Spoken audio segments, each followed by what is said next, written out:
The metal groaned like a dying beast. Taemin floated through the darkness, his helmet light cutting thin lines through the void. His boots touched the hull of the ancient ship with a soft magnetic click. The vessel hung dead in space, covered in rust and scars from weapons that had not been fired in living memory. "Captain, I'm telling you this is a bad idea," Heejin's voice crackled in his ear.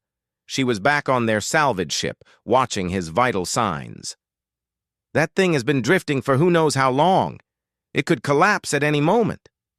Taemin pressed his gloved hand against the hull. The metal was cold even through his suit. "We need this, Hyejin. One good haul, and we can pay off the debt. Just give me 30 minutes. You said that last time, and we barely made it out." He smiled, though she could not see it. "But we did make it out. Keep the engines warm. I'll be quick." The airlock was sealed shut, fused by time and damage. Taemin pulled out his plasma cutter and began working on the seal. Sparks flew in the weightless dark, drifting like fireflies. The metal resisted, thick and stubborn, but eventually gave way. The door shuddered and opened with a hiss of escaping air that had been trapped for centuries. Inside, the ship was a tomb. Emergency lights flickered weakly, casting red shadows across twisted corridors. Everything was too big for humans. The doors stood twice his height. The control panels hung far above where he could reach. This ship had been built for something larger, something powerful. Taemin moved carefully through the passages. His scanner beeped softly, searching for anything valuable. Rare metals, working technology, weapons systems, anything that could be sold. But the readings were strange. Most of the ship was dead, but deep in the center, something still had power. "Hyejin, are you seeing this?" "I see it. There's an active energy signature near the core. Could be a reactor that's still running." "After 2,000 years?" "The readings match Drakon technology. Those bastards built things to last forever." Her voice was tense. "Be careful, Taemin. The Draken don't leave things running without a reason." Everyone knew about the Draken. The Dragon Lords who had ruled half the galaxy before they disappeared. Their empire had crumbled long ago, torn apart by civil war and rebellion. Now only ruins remained, scattered across dead worlds and drifting ships. The Draken themselves were gone, extinct, or hiding in the dark corners of space where no one could find them. Taemin followed the energy signature deeper into the ship. The corridors became wider, more ornate. Symbols covered the walls, written in the flowing script of the old Draken language. He could not read them, but they felt important, like warnings or prayers. Finally, he reached a massive chamber. The door was sealed with crystalline locks that still glowed with faint blue light. His scanner screamed warnings at him: high radiation, unstable energy fields, biological readings that made no sense. "Hyejin, there's something alive in here." "That's impossible. Nothing could survive that long without life support." "I'm telling you what the scanner says." He examined the door carefully. The locks were complex, but they were also failing. 2,000 years had weakened them. "I'm going to open it." "Taemin, no! We don't know what's inside." "Whatever it is, it's worth a fortune. Drakon artifacts always are." He placed his hand on the crystal lock. It was warm, pulsing with energy. "Trust me." The lock responded to his touch, reading his genetic code. For a moment, nothing happened. Then the crystals began to dim, one by one. The door shuddered and split down the middle, opening with a sound like breaking ice. Cold air rushed out, so cold it frosted his faceplate. Taemin stepped through into darkness. His helmet light swept across the chamber, and he froze. In the center of the room hung a massive crystalline cage. Inside was a creature that should not exist. She was enormous, easily 4 times his size, with scales that had once been brilliant crimson but were now dull and cracked. Wings that could have blotted out suns hung limp and broken. Her body was skeletal, starved to the edge of death. A Dracon. A real, living Dracon. Her eyes opened slowly. They were gold, burning with ancient intelligence and terrible pain. She looked at him, and Taemin felt the weight of her gaze like a physical thing. She was dying. Had been dying for centuries, kept alive by machines that fed her just enough to prevent death, but not enough to grant strength. Holy stars, Hyojin breathed in his ear. Is that what I think it is? It's her. Taemin moved closer to the cage. They locked her in here and left her to rot. The Dracon tried to speak, but only a weak rasp came out. Her throat was too damaged, her body too weak. But her eyes said everything. They begged for mercy, for death, for anything but another moment of this endless torture. Taemin should have run, should have sealed the chamber and left her here. The Dracon had conquered worlds, enslaved species, burned civilizations to ash. They were monsters from the old days, tyrants who showed no mercy to those they deemed lesser. But looking at her now, all he saw was a prisoner, someone who had suffered beyond imagination, someone who needed help. "I'm going to get you out of there," he said quietly. The Dracon's eyes widened in surprise. In all her years of imprisonment, no one had come. No one had cared. And now a human, one of the species her kind had dismissed as primitives, was offering salvation. Taemin examined the cage. The controls were written in Dracon script, but the design was simple enough. A locking mechanism, a power source, a release trigger. His hands moved across the interface, searching for the right sequence. "Taemin, think about what you're doing," Hyojin warned. "If you release her and she's hostile..." "Look at her, Hyojin. She can barely breathe. Whatever she was, whoever she was, right now she's just someone who needs help." He found the release mechanism. "And humans help people. That's what we do." He pressed the trigger. The crystalline cage shattered like glass, fragments falling in the low gravity like snow. The Draken collapsed forward, too weak to support her own weight. Taemin rushed forward, catching her massive head before it hit the floor. She was impossibly heavy, but he braced himself, taking the weight. For a long moment, they stayed like that. A human, holding a dying dragon in the darkness of her prison. Her golden eyes met his, and in them he saw something change.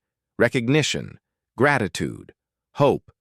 She tried to speak again, and this time a single word emerged, barely a whisper.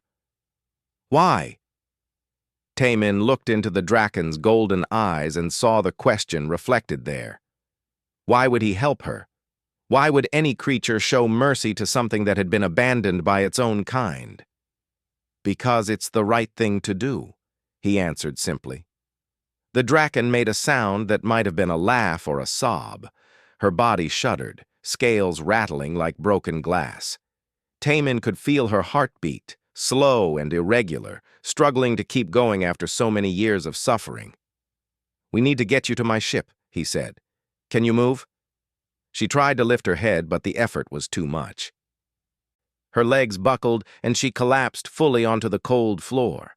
2,000 years of starvation had left her body as fragile as old paper.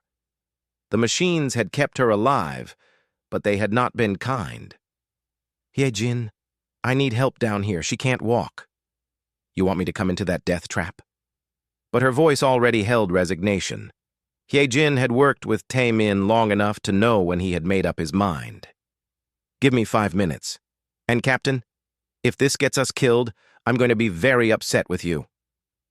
While he waited, Taemin searched the chamber for anything that might help. He found medical equipment, ancient Dracon devices that had monitored her vital signs and dispensed the bare minimum of nutrients to keep her breathing. It was cruel technology, designed to prolong suffering rather than heal. The Dracon watched him move around the chamber. Her eyes followed his every motion with careful attention. She was studying him, trying to understand what kind of creature would free her from her prison. "My name is Taemin," he said. pulling out his emergency water supply. I'm a salvage captain. Human. Not sure if you know what that is. He held the water container to her mouth. For a moment she hesitated, as if suspecting poison. Then thirst overwhelmed caution, and she drank. The water was barely a few drops to her massive size, but she drank like it was the first mercy she had known in centuries. When she finished, she spoke again. Her voice was rough, broken from disuse, but the words were clear. Velratha, my name, Dragon Queen. Each word seemed to cost her enormous effort. Last of my line. Queen? Taemin sat down near her head, no longer afraid. What happened to you? Why were you locked here? Velratha's eyes closed for a moment. When they opened again, they held old pain, the kind that never fully healed. Betrayed. My people. I refused. They wanted. Genocide. Lesser races. She took a shaking breath. I said no. They called me traitor, weak, left me here to die slowly. Taemin felt cold fury building in his chest. They had locked her away for refusing to commit genocide, for showing mercy when her own kind demanded cruelty. How long ago? 2,000 years, maybe more. Her voice was fading. Time. Difficult to measure. Yejin arrived then, floating through the chamber door with a portable med kit and an anti-gravity sled. She stopped short when she saw Velratha up close. Oh, stars! She's huge. And dying, Taemin said. Help me get her onto the sled. Between the two of them and the anti-gravity field, they managed to move Velratha's body onto the sled.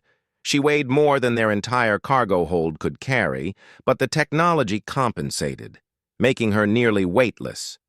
Her wings dragged behind her, torn membranes hanging in tatters.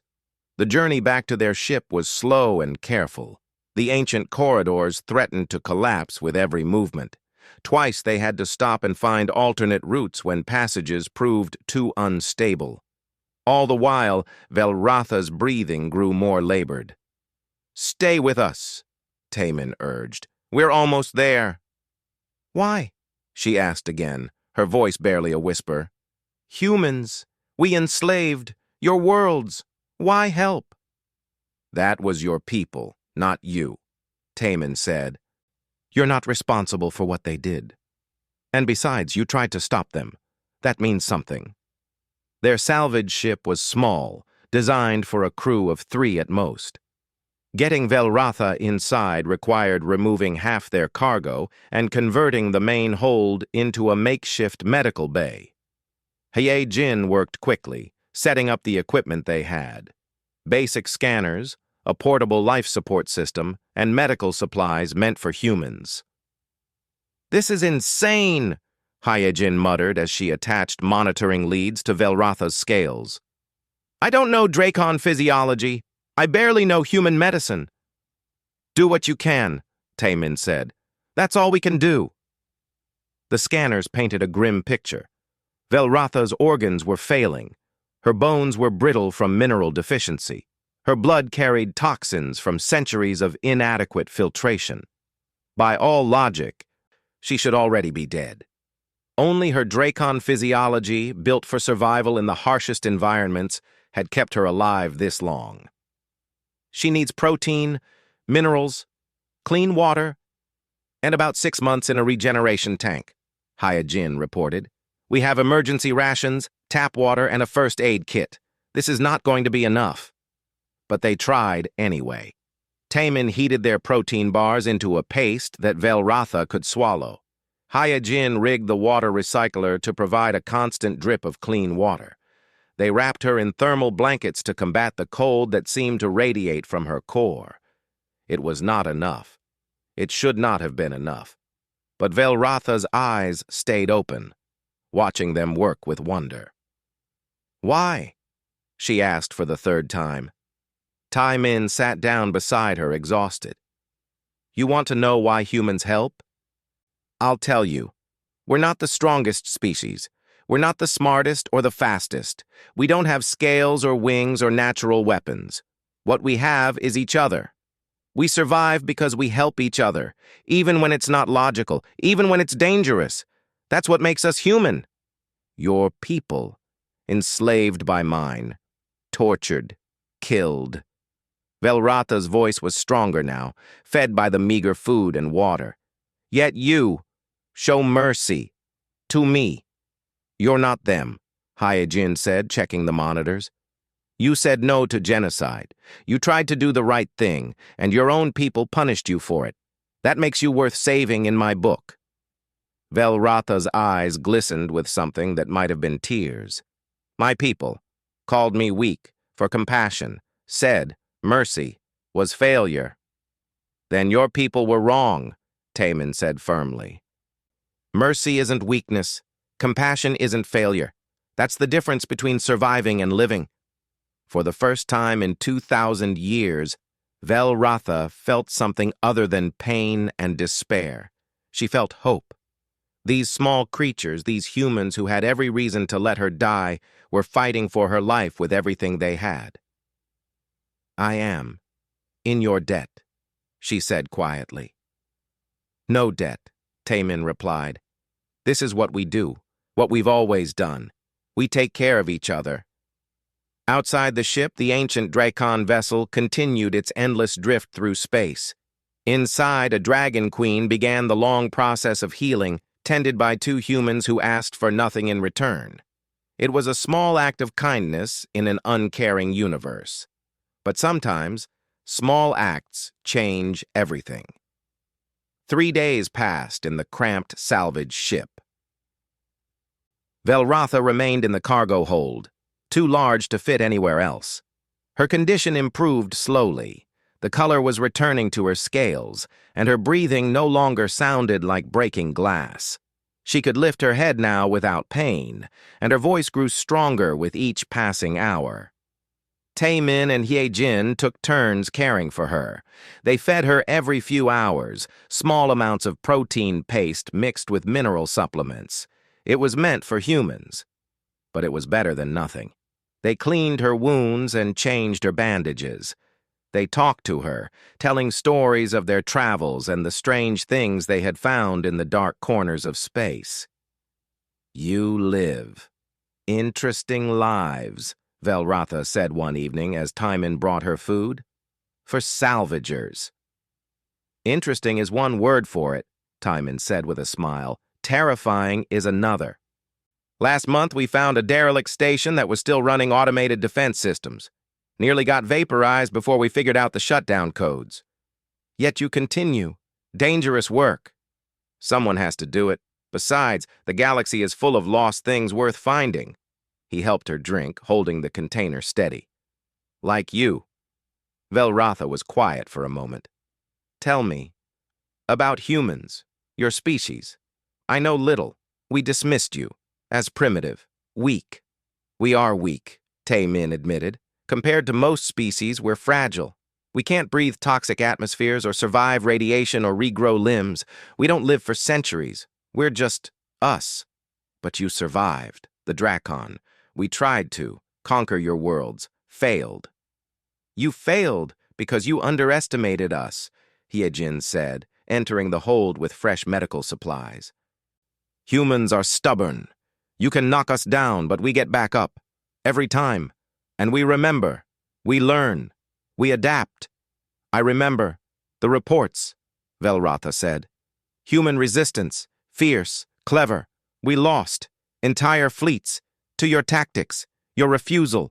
To surrender. Taemin nodded. We're good at surviving. It's what we do best. Is that why? You saved me? Survival instinct? No, Taemin said. We saved you because we wanted to, because leaving you there to suffer felt wrong. Velratha shifted, trying to find a more comfortable position. Her wings rustled, still healing. I must tell you my story. You deserve to know what I am. Over the next hours, she spoke. Her voice was still weak, but the words came easier now, as if speaking them lifted a weight from her chest.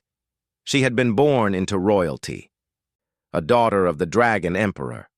From childhood, she was trained to rule, to conquer, to show no mercy to those deemed inferior.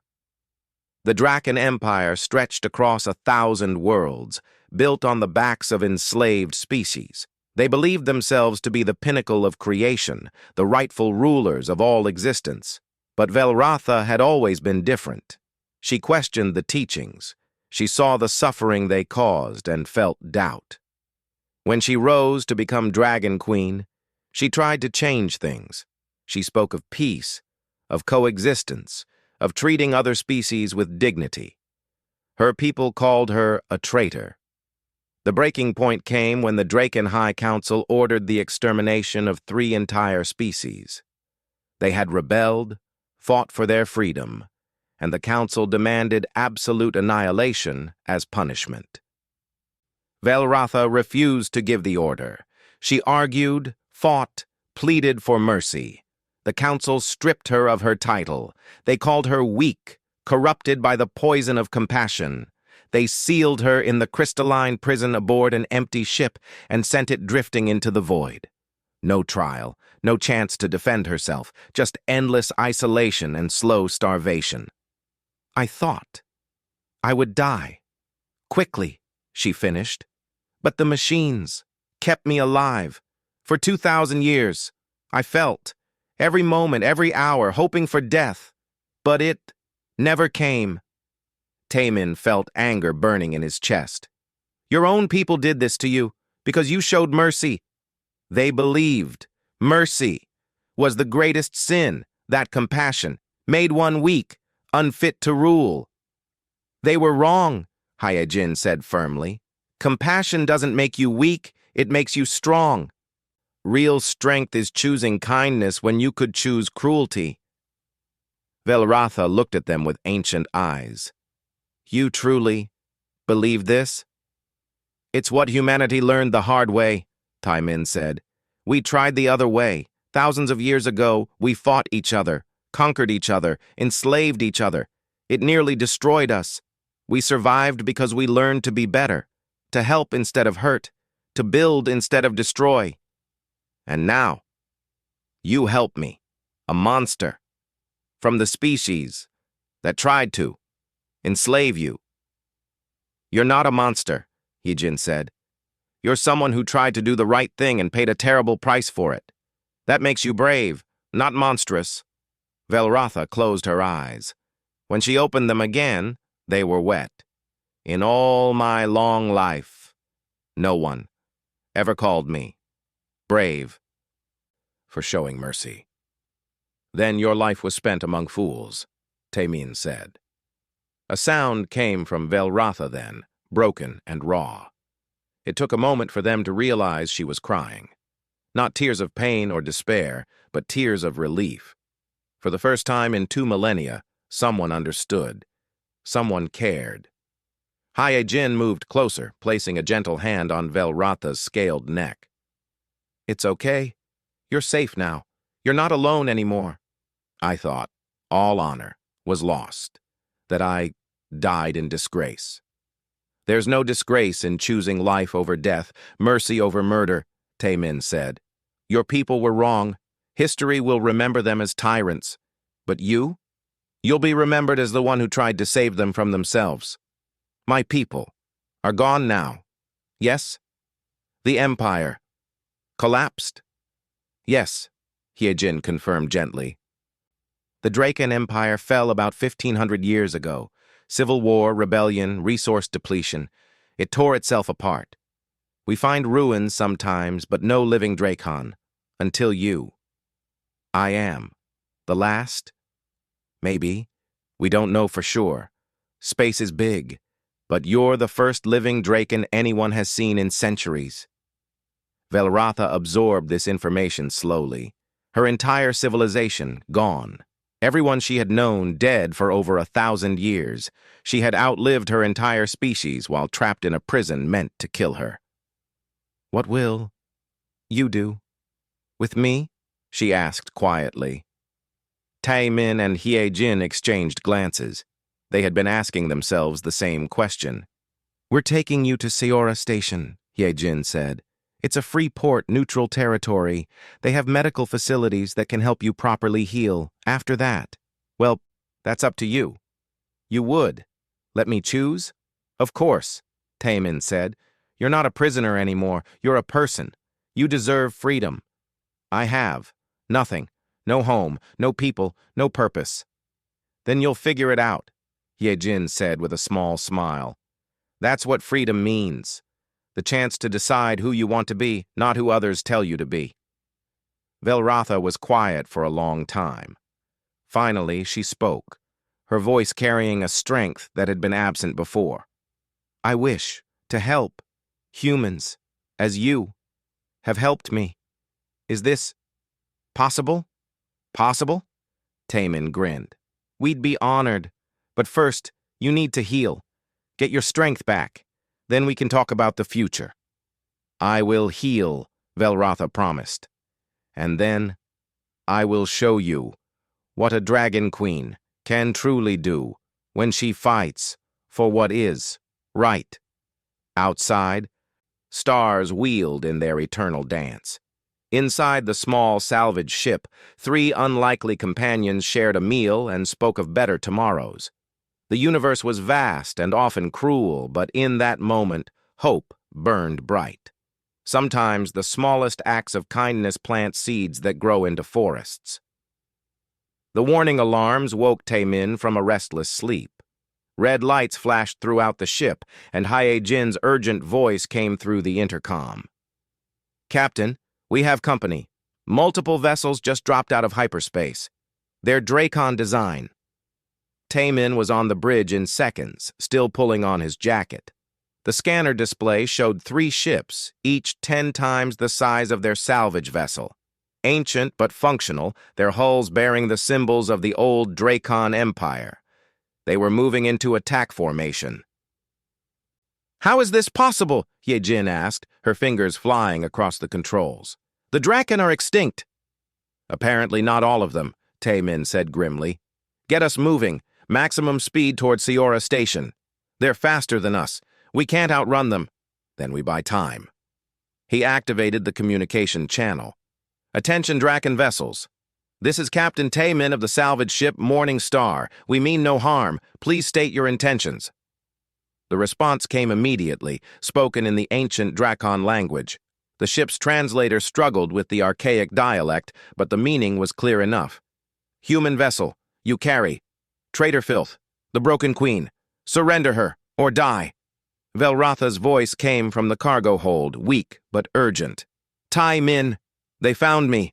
The remnant, survivors of my people. The remnant. Taemin moved to the hold, keeping his communicator active. Who are they? Loyalists, to the old ways. They believed in extermination, in purity. When the Empire fell, they hid, waiting. Velratha tried to rise, but her body was still too weak. They will destroy you to reach me. You must surrender me. Not happening, Taemin said flatly. You do not understand. They will kill you without hesitation. I am not worth your lives. That's not your decision to make. Taemin returned to the bridge. Ye-Jin, what are our options? Limited and terrible, she replied. We have minimal weapons, outdated shields, and engines that can't outrun them. We could try to reach Seora Station, but they'll catch us in 3 hours. We could surrender and hope they let us live. Or we could fight and die quickly. Give me option 4. There is no option 4. The Dracon ships were closing in. Taemin could see them on the view screen now, massive and terrible, weapons ports glowing with charge. One shot from those cannons would vaporize their entire ship. This is your final warning, the Dracon commander's voice came again. Surrender, the broken queen, or be destroyed. Taemin took a deep breath. Fear whispered in his ear, told him to be sensible, to survive. But louder than fear was something else. Stubbornness, the human refusal to bow when pushed. Draken vessels, this is Captain Taemin. My answer is no. Velratha is under our protection. If you want her, you'll have to go through us. Ye-Jin stared at him. Captain, are you insane? Probably. He smiled grimly. But if we're going down our way. Humanity doesn't abandon people who need help. Not for threats, not for weapons, not for anything. The Draken response was immediate. Weapons fire lit up the space around them. Taemin threw the ship into evasive maneuvers, spinning and diving to avoid the deadly beams. Their shields flared and sparked, barely holding. "Shields at 60%, Hyojin reported. "We can't take many more hits." "Then we don't get hit. Remember the Corvin Nebula?" Hyojin's eyes widened. "That's suicide." "So is everything else." Taemin pushed the engines to maximum. "Trust me." The Morning Star dove toward a nearby asteroid field, rocks tumbling in chaotic orbits. The Draken ships followed, confident in their superior speed and firepower. But they had forgotten something important about humans. Humans were crazy. Taemin wove between asteroids with centimeters to spare. The salvage ship was small and nimble, built for navigating dangerous spaces. The Draken vessels were large and powerful, but less maneuverable. When they tried to follow, they had to slow down, giving the humans precious distance. "Use the mining charges," Taemin ordered. "Those are for salvage operations, not combat. Improvise. That's what we do." Hyojin armed the mining charges, small explosive devices meant for breaking apart rock. She deployed them in the path of the pursuing ships, then detonated them as the Drakon vessels passed. The explosions were small, but they shattered asteroids into thousands of fragments, creating a deadly debris field. One Drakon ship took damage, its shields flickering. The others were forced to slow further, navigating carefully through the chaos. "It's working," Hyojin said, amazed. "They're falling back." "Don't celebrate yet. They're not giving up." Indeed, the Draken commander changed tactics. The ships split up, trying to surround them. Taemin pushed the engines harder, feeling the ship groan under the stress. In the cargo hold, Velrata listened to the battle with growing horror and wonder. These humans, these small, fragile creatures, were risking everything for her. They could have surrendered, should have surrendered, but they chose to fight impossible odds instead. "Stubborn fools," she whispered, and there was love in her voice. She tried again to stand. Her body screamed in protest, muscles weak from disuse. But she had been Dragon Queen once. She had commanded fleets. She had ruled worlds. That strength did not simply disappear. With enormous effort, she rose to her feet. Her legs shook, but they held. She stretched her wings, feeling the torn membranes pull. It hurt terribly, but pain was an old companion. "Velratha, what are you doing?" Taemin's voice came through the speakers. "You need to rest." "No," she said, her voice stronger than it had been in centuries. "You risk everything. For me, I will not. Hide while you fight." She made her way to the cargo bay doors. Her claws scraped on the metal floor, leaving deep gouges. The airlock controls were designed for human hands, but she managed to operate them. The outer door opened, and space beckoned. "Velratha, no. You can't survive in space." "I am Drakon," she said simply. "We breathe. Fire and void." She launched herself into space. Her wings spread wide, catching solar wind and magnetic fields. It hurt. Everything hurt. But she had been in pain for 2,000 years. What was a little more? The Draken ships saw her emerge and hesitated. Their commander's voice came across all frequencies, shocked and disbelieving. "Impossible. The Broken Queen. Lives?" Velratha drew on reserves she thought long empty. Her scales began to glow, building heat. When she opened her mouth, flame erupted into the void, a lance of superheated plasma that crossed space like a spear of light. The shot struck one of the Draken ships square in the engines. Shields failed. The vessel began to drift, disabled. "I am Velratha," she proclaimed, her voice carrying across radio waves. Dragon Queen, last of the true line. You call me broken, traitor, but I stand before you while you hide behind weapons and old hatreds. The remaining ships focused their fire on her. Beams of energy scorched her scales, burning deep. But she did not fall. She had endured worse. 2,000 years of torture had taught her how to suffer, and more importantly, how to endure. She breathed fire again, forcing the ships to evade. Taemin used the distraction to position his ship, launching another volley of mining charges. The explosions created more debris, more chaos. Your queen fights beside humans, Velratha continued, because they showed me what you forgot, that mercy is strength, that compassion is courage, that we are greater when we help, not harm. The Draken commander hesitated.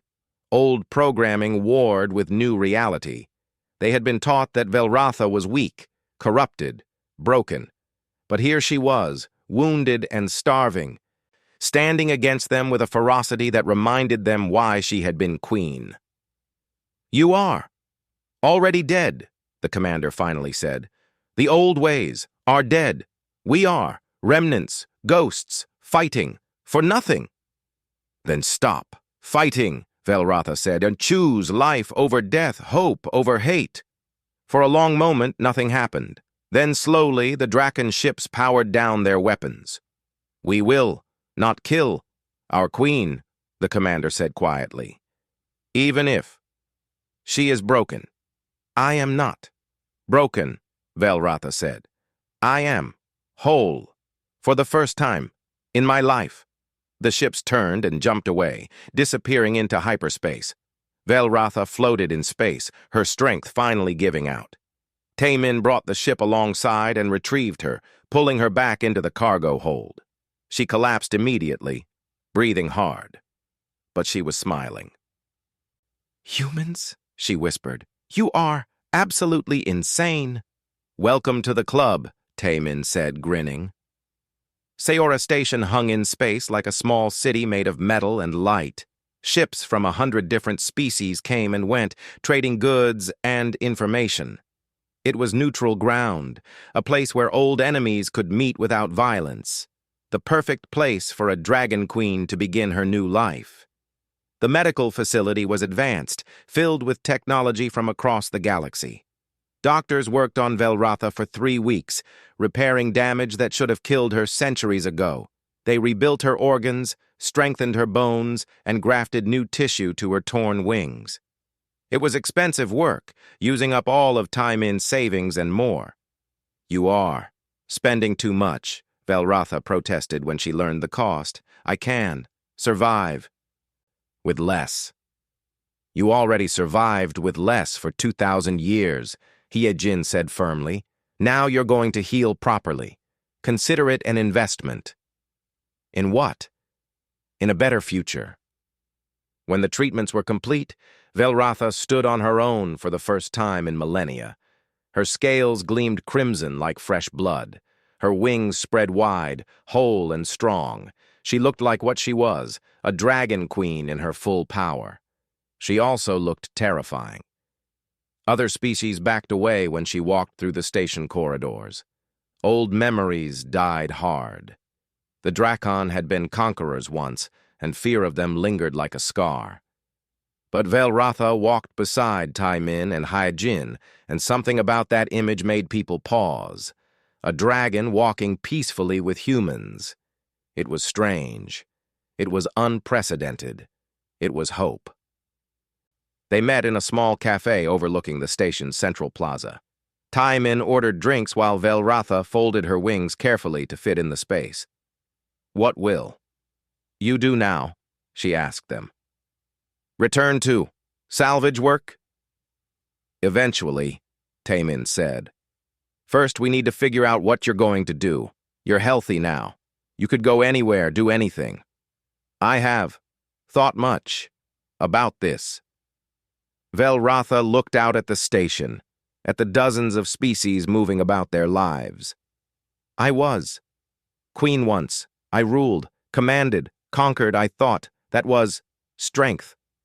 And now, Yejin asked, now I know true strength is different.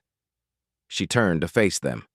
You saved me, not because I was powerful, but because I was suffering. You risked everything for nothing in return. We got something in return, Taemin said. A friend?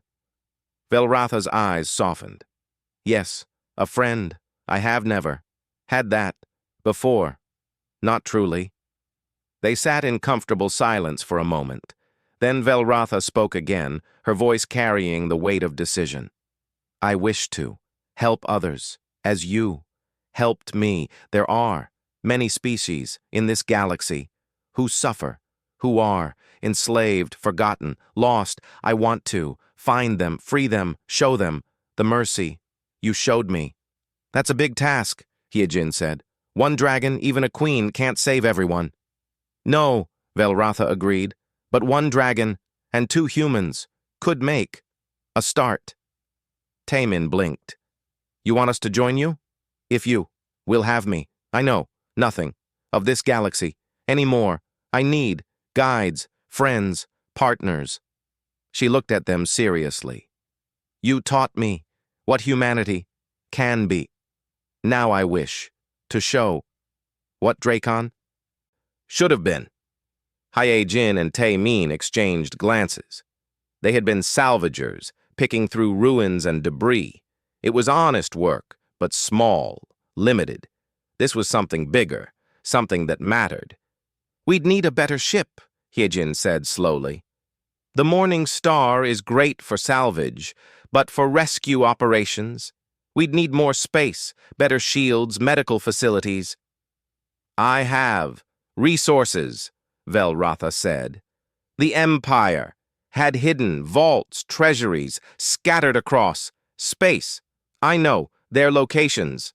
We could fund our work. You'd give up ancient treasure for this? Taemin asked.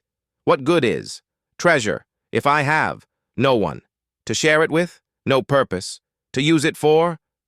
Velratha smiled, showing teeth that could bite through steel. My people hoarded wealth for power. I would use it for mercy, for justice, for hope. Count me in, Taemin said immediately. Me too, Hyejin added. But we need more people, a crew, specialists. This can't just be the 3 of us.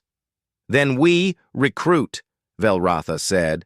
I know, many species. Who would join this cause? Who remember what it is to be oppressed? Over the following months, they built something new. They found a ship, a decommissioned military vessel that they retrofitted for rescue operations. They recruited a crew, beings from across the galaxy who believed in their mission, engineers, medics, soldiers, diplomats, all brought together by the unlikely alliance between a dragon queen and 2 human salvagers. News of their work spread. The dragon queen who chose mercy over cruelty, the humans who saved their former enemy. It was a story that resonated across the galaxy, a reminder that the old hatreds did not have to define the future. They rescued enslaved populations from mining colonies.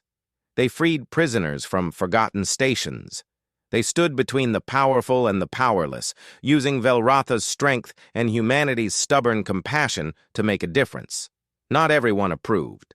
Some called them naive. Others said they were interfering in affairs that did not concern them.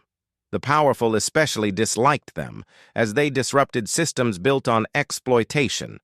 But they continued anyway, because that was what they did. Humans helped people, and Velratha had learned what her species never understood, that true power lay not in domination, but in protection. One evening, as they traveled between systems, Taemin found Velratha on the observation deck. She stood before the viewport, watching stars wheel past. Thinking about the old days? He asked. Yes and no, she replied. I was, remembering. The prison. 2,000 years. Alone. In darkness. I thought I would die. Forgotten. Meaningless. But you didn't. No, because one human chose mercy, over convenience, compassion, over safety. She looked at him with eyes that held galaxies. You changed. My life. Taemin gave me purpose, hope, family. You did the same for us, he said honestly. We were just salvagers. Now we're something more. We are. Proof, Velratha said. That people can change, that old enemies can become friends, that mercy triumphs over hate. You think it'll be enough? One ship, one crew, against all the darkness out there? No, she said. But it is. A beginning. And beginnings matter. You taught me that one act of kindness can change everything. She was right. Their work inspired others. More ships joined their cause. More species set aside old hatreds to work together.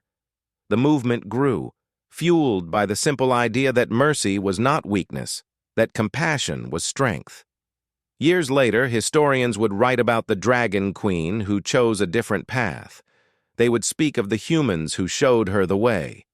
They would remember it as the beginning of something new, a turning point when the galaxy started to heal from ancient wounds. But on that evening, in that moment, it was just two friends watching stars. One was a dragon who had endured unimaginable suffering. The other was a human who had shown her that suffering did not define her. Thank you, Velratha said quietly, for not leaving me in that tomb. Thank you for not giving up, Taemin replied, for surviving long enough for us to find you. We found each other, she corrected, and in doing so, found ourselves. Outside, the galaxy continued its eternal dance, but inside that ship, hope burned bright. A dragon and her human friends sailing through the dark, bringing light wherever they could. It was not the ending of an old story. It was the beginning of a new one. A story of mercy triumphing over cruelty, of compassion defeating hatred, of unlikely friends changing the galaxy one rescued soul at a time. And at the heart of it all was a simple truth that humanity had always known. That we are strongest, not when we stand alone, but when we stand together. That we are greatest, not when we conquer, but when we help. That we are most human, not when we destroy, but when we save. The Dragon Queen had learned this lesson the hard way, but she had learned it well. And together with her human family, she would spend the rest of her long life teaching it to others. Because that was what they did. They helped. They saved. They cared. And sometimes, in a vast and uncaring universe, that was enough to change everything.